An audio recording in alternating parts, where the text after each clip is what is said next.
IRSM badminton tournament खेलबा लगी पहुँची गलु आमे एनटीपीसी गडरवाड़ा के आम रहबार व्यवस्था कराइथिला सोन भवन थी। पार्टिसिपेट मानकु दिया हेथिला गोटे गोटे सेपरेट रूम माने तो बहुत बढ़िया थिला। जल्दी जल्दी फ्रेश होइकी आमे बाहरी गलु परे ब्रेकफास्ट करवार लगी। आनंदम कैंटीन रे पहुँची गलु आमे आनंद रे खाइबार लगी। सिने तो थिला बहुत सारा आइटम माने लगी करी।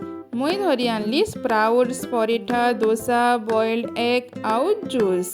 जल्दी जल्दी खाई किना बाहरी गलु आमे स्पोर्ट्स खेलवार लगी। चंदन टीका आउ गोलाप फूल देकी सबको कले स्वागत।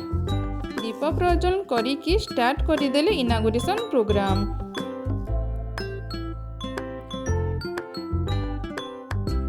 तारपरे पार्टिसिपेट माने आरंभ करदेले निज निजर प्रैक्टिस।